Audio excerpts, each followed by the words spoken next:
ஃபோனை போட்டு ரொம்ப நேரம் ஆகுது. ஏதோ முக்கியமான விஷயம்னு வேற சொன்னா, இன்னும் ஆளை காணோம். என்ன விஷயம்னு ஒன்றும் புரியலையே. நண்பா நண்பா, எப்படிடா இருக்க? உன்னை பார்த்து எம்பிட்டு நாள் ஆகுது. மாப்பிள்ள, நானும் அதே வருத்தத்துல தாண்டா இருக்கேன். இங்க இருந்த வரைக்கும் தினைக்கும் பார்ப்போம், காலையில மதியானம் சாயங்காலம்னு. உன்னை பார்க்காம இருந்ததே இல்லையே மாப்பிள்ள. கடைசியில எதுவுமே முடியலன்னா ராத்திரி குவார்டர் நேரத்தையாவது ஒன்று சேருவோமே. இப்போ எதுவுமே முடியல பத்தியா? ஆமா மாப்பிள்ள, நீ கவலைப்படாத மாப்பிள்ள. கூடிய சீக்கிரமே அந்த அலமையிலம்மா கோவம் குறைஞ்சு நாங்கள் அந்த வீட்டுக்கு வந்து சேர்ந்துருவோம். மாப்பிள்ள, அதுக்கு ஒரு வாய்ப்பு இருக்கிற மாதிரி எனக்கு தெரியலடா. ஏன் மாப்பிள்ள, என்னாச்சு? ஏன் அப்படியெல்லாம் சொல்ற? இல்லடா, அங்க நடக்கிற விஷயம் ஒன்றும் சரியா படல. ஏன் மாப்பிள்ள, என்னாச்சு? உன் மாமியாரு முன்ன மாதிரி இல்லடா. என்ன சொல்ற? உன் மாமியாரு இப்ப பொழுதனைக்கும் மகன்க பக்கமும் மருமகளுக்கு பக்கமும் தான் பிரிஞ்சிருக்கிற மாதிரி இருக்கிறாங்களே தவிர எல்லாம் ஒன்று கூடிதான் இருக்காங்க. மாப்பிள்ள, நமக்கு பிரச்சனை அந்த மூர்த்தியும் மல்லிகாவும் கிடையாது, அந்த காளையனும் உமாலும் தானே. அவங்களதான் ஒன்று சேர விடாம கடைசியிலையும் நாங்கள் பிரிச்சு விட்டுட்டு தானே போனோம். பிறகு என்ன, அதெல்லாம் கொஞ்சம் நாள்ல நாங்கள் போய் பேசினா கிளவி சேர்த்துக்கொண்டா. ஆமா, நீ தான் அப்படி நினச்சிக்கிட்டு பேசிக்கிட்டு உக்காந்துருக்கணும். அதெல்லாம் நடக்க வாய்ப்பே இல்லை. என்ன மாப்பிள்ள சொல்ற? அட, அந்த அலமையிலம்மா ஊருக்கு தாண்டா மகனையும் மருமகளையும் ஒதுக்கி வச்சிருக்கு. எல்லாம் ஒண்ணுக்குள்ள ஒன்னாதான் உறவாடிக்கிட்டு இருக்காங்க. என்னடா புதுசா சொல்ற? அட, நீயும் உன் பொண்டாட்டியும் இருக்கிற வரைக்கும் அந்த அம்மா மகனே ஆகாதுன்னு இருந்த கதையெல்லாம் உண்மைதான். ரோசத்துக்கு பிறந்தது அலமையிலம்மான்னு நாங்களே நினைச்சிருக்கோமே. ஆனா இப்ப கதை அப்படி இல்லடா. ஏன்டா அப்படி சொல்ற? அந்த மல்லிகா இருக்கால, அவ குடும்பத்தை ஊர்ல இருந்து கூப்பிட்டுருக்கா. அவ தங்கச்சிக்கு ஏதோ கல்யாணமா, அதுக்கு ஜாமான் தட்டு புடவை துணிமணின்னு எல்லாம் எடுக்கிறதுக்காக வந்திருக்காங்க. ஓ, நாங்க இல்லைன்னு அவ குடும்பத்தோட வந்து டேரா போட்டுட்டு இருக்காளோ? அது கூட பரவாயில்ல மச்சான். வராங்க, 2 நாள் தங்குறாங்க போறாங்கன்னு விட்டுறலாம். ஆகவே ஆகாதுன்னு சொன்ன காளையன் வீட்லயும் உமா வீட்லயும் இன்னைக்கு விருந்துக்கு ஏற்பாடு பண்ணியிருக்காங்க. எல்லாரும் குடும்பமா போய் அங்கதான் உட்காந்து மதிய சாப்பாடு முழுங்க போறாங்களாக்கும். என்ன மச்சான் சொல்ற? நெசமாவா? ஆமாண்டா, நெசமாதான் சொல்றேன். நீயும் உன் பொண்டாட்டியும் தான் வேண்டாதவங்களா போயிட்டீங்க. இப்ப காளையன் குடும்பமும் மூர்த்தி குடும்பமும் ஒண்ணு மண்ணா தான் இருக்கு. எங்க அத்தையுமா போச்சு? இல்ல மாப்பிள்ள, உங்க அத்தை போகல. பாத்தியா, எங்க அத்தை போகல. எங்க அத்தைக்கு கோவம் குறையிலடா. இதுதான் போயிருக்குங்க வந்திருக்குங்க. மச்சான், நீ சொல்றதெல்லாம் நிஜமாவே உண்மையா? மச்சான், உன்கிட்ட போய் சொல்லி எனக்கு என்ன ஆக போகுது? நான் சொன்ன அம்புட்டு உண்மைதான். பண்டாட்டி உமா மல்லிகா எல்லாம் சேர்ந்து பேசி சிரிச்சிட்டு இருந்தா நான் கேட்டனே, அதனாலதான் நான் சொல்றேன். மச்சான், நீ எதுவும் தவறதெல்லாம் காதுல வாங்கியிருக்க போறடா? இல்ல மச்சான், சாமி சத்தியமா நான் சொல்றது அம்புட்டு உண்மை. நீதான் அங்க வந்தெல்லாம் மறுபடியும் சேர்ந்தல்லன்னு பகல் கனவு கண்டுட்டு இருக்க. போற போக்க பார்த்தா உன் மாமியா உன்னையும் உன் பொண்டாட்டியும் வீட்டுல சேர்க்குங்கிற நம்பிக்கை எனக்கு இல்ல. நானும் உன்னை எப்படி பார்ப்பேன், மறுபடியும் எப்படி உன் கூட சுத்துவேன், எப்ப நீ எனக்கு குவார்டர் வாங்கி தருவேன்னு எதுவுமே புரியலையே. சே, அதை நினைக்கிறப்பதான் மச்சான் எனக்கு கவலையா வருது. ஓஹோ, இப்ப அப்படி போகுதா? அந்த அம்மாவுக்கு எங்களோட பசங்க முக்கியமா போயிட்டாங்க. இருக்கட்டும் இருக்கட்டும், இது இன்னும் எம்பிட்டு நாளைக்குன்னு நானும் பாக்குறேன். சரி மச்சான், நான் வரேன். மச்சான், என்ன மச்சான் கிளம்புற? இல்ல மச்சான், நான் இன்னொரு நாள் வரேன். வேற ஏதாவது தகவல் தெரிஞ்சாலும் எனக்கு போனை போட்டு சொல்லிடு. என்ன இவன் இம்புட்டு விஷயம் சொல்லியிருக்கோம். ஒரு 50-100 கையில தருவான்னு பார்த்தா ஒன்றும் தெரில. ஒரு குவார்டராவது வாங்கி தருவான்னு பார்த்தேன், அதுக்கும் வழி இல்லையா? போச்சு. கையில் பழத்தை வாங்கிட்டு எல்லாத்தையும் சொல்லியிருக்கணும்.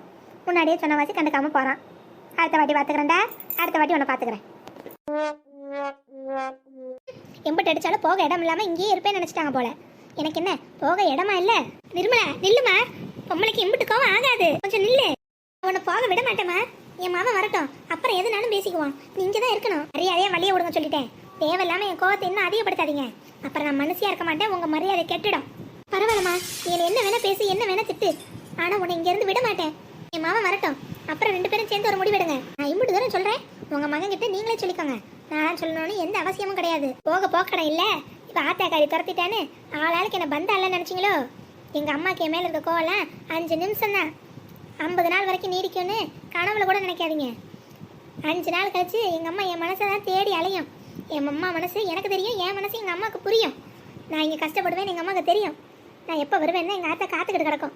சோறு தண்ணி இல்லாமல் இன்னும் தவிச்சுக்கிட்டு தான் இருக்கும். நான் போனாதான் சரி வரும். தகருங்க ஏம்மா, எதாக இருந்தாலும் உள்ளே போய் பேசிக்கலாமா? அவன் வரட்டும், ரோட்டில் எல்லாரும் பார்ப்பாங்கம்மா. வாமா உள்ளே போயிடலாம். வாசலில் நின்று இப்படி வாய்க்கு வந்ததெல்லாம் பேசாதம்மா. வா உள்ளே போய் பேசிக்கலாம். வா நிம்மி, நான் இம்புட்டு தூரம் சொல்கிறேன், உங்களுக்கு கொஞ்சம் கூட புரியல. பேசாம பாதையை விட்டு நகருங்க. நிம்மி, என்னாச்சு? ஐயா கோபாலு, வந்துட்டியா? வாயா வாயா, உன்னதான் எதிர்பார்த்துட்டு இருந்தேன். ஆச்சுமா, எதுக்கு நீ இப்ப வந்து ரோட்ல நின்றுட்டு இருக்க? அடியே, நீ என்ன கையில பேக்கோட நிக்கிறவ? கையில பேக்கோட எதுக்கு நிப்பாங்க?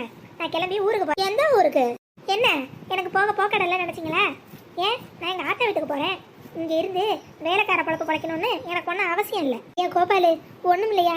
மீன் வாங்கினேன், செத்த மீன் குழம்பு வைக்கலான்னு கொஞ்சம் வெங்காயம் அரிஞ்சு கொடுன்னு சொன்னையா. அது உன் பொண்டாட்டிக்கு பிடிக்கல. சரி பரவாயில்ல விடுடி, நானே செஞ்சுக்கிறேன்னு எல்லாம் சொல்லி பார்த்துட்டேன். ஆனா தூக்கின பெட்டியை வைக்க மாட்டேங்கிறா, போயே தீர்வேங்கிறாயா. ரோட்ல வேற நின்று சத்தம் போடுறா. அக்கம் பக்கம் பார்த்தா என்ன நினைப்பாங்க சொல்லு. ஓஹோ, அதான் பிரச்சனையா? மேடம் எங்க போவீங்க? என்னது, எங்க போவியா? ஏன் என்ன தாங்க தாங்க தாங்க, என்னை பெத்த எங்க அம்மா இருக்கு, என் கூட வந்து அண்ணனுங்க இருக்காங்க, எனக்கு ஒண்ணு இங்க இருக்கணும்னு தலையெழுத்து இல்ல. ஓஹோ, உங்க அம்மா அலமையில தானே உன்னை வீட்டை விட்டு துரத்துனது, அது மேடம்க்கு ஞாபகம் இருக்கா? அதெல்லாம் எனக்கு நல்லாவே இருக்கு. பெத்த மனசு பித்து, பிள்ளை மனசு கல்லுன்னு உங்களுக்கு தெரியாது. எங்க அம்மா கோவம்லாம் எம்பிட்டு நாளைக்கு? ஒரு 2 நாளோ 3 நாளோ, ஒரு வாரம் கழிச்சியும் கோவம் அப்படியே இருக்க போது. நான் இல்லாம சரியா சாப்பிட்ருக்க கூட சாப்பிட்ருக்காது. அது என் மனசு அதுக்கு தெரியும், அது மனசு எனக்கு புரியும். அதெல்லாம் நான் பார்த்துக்கிறேன், என் செத்த தள்ளுங்க. சரி, யாரை காமெடி பண்றா இந்த நிம்மி? ஓ, எதுக்கு இப்ப முன்னாடி நின்று சிரிக்கிற? எனக்கு வெறி ஆகுது சொல்லிட்டேன். பைத்தியம் கீத்தியம் பிடிச்சி போச்சா? தள்ளு முதல்ல. அடியே நிம்மி, பைத்தியம் பிடிச்சது எனக்கு இல்ல, உனக்கு தான். என்னையா சொல்ற? உங்க அம்மா ஒன்றும் உன்னை காணோம்னு சாப்பிடாம சோறு தண்ணி முங்காம ஒன்றும் கவலையில் இல்லை. அவங்க ஜாலியா சந்தோஷமா இருக்காங்க. சும்மா விடாத, உனக்கு எப்படி தெரியும்? அடியே, விஷயம் தெரியுமா தெரியாதா? ஓ அண்ணிங்க 2 பேரும் இன்னைக்கு சேர்ந்து சமைச்சு எல்லாம் உமா வீட்லயும் காளைய வீட்லயும் விருந்து சாப்பாடு சாப்பிட்டுருக்காங்க. அந்த விஷயம் உனக்கு தெரியுமா? என்னையா சொல்ற? அது மட்டும் இல்ல, மல்லிகாவோட குடும்பத்துல இருந்து அவங்க அம்மா, தங்கச்சி, அண்ணன், அண்ணின்னு எல்லாம் வந்திருக்காங்களாம். அந்த விஷயம் உனக்கு தெரியுமா? ஓஹோ, நான் இல்லைன்னு அவங்களாம் அங்க வந்து கும்மி அடிக்கிறாங்களா? அவங்களாம் வரட்டும் போட்டோம், எங்க அம்மா ஏன் நினைப்பாதான் இருக்கும். ஆடி பாடி பைத்தியகாரி. எல்லாரோடையும் உங்க அம்மாவும் ஒண்ணு மண்ணா சிரிச்சு பேசிக்கிட்டு அவங்க போடுற சாப்பாடு தின்னுக்கிட்டு நல்லா ஜம்முன்னு இருக்காங்க. இதுல ஹைலைட் என்ன தெரியுமா? இன்னைக்கு உமா சமைச்சு கொடுத்த விருந்து சாப்பாட்டை தான் உங்க அம்மா சாப்பிட்டுருக்காங்க. என்னையா சொல்ற, நெசமாவா? அட வா மேல சத்தியமா நிம்மி, நீ மட்டும் இப்ப பெட்டி படிக்க எதுக்கிட்டு போனேன்னு வையேன், திருப்பி இங்கேயும் வர முடியாது.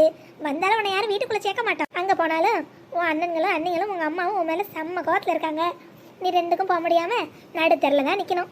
யோசிச்சுக்க, யோசிச்சு நல்ல முடிவா எடு, சரியா? இப்ப எப்படி வசதி?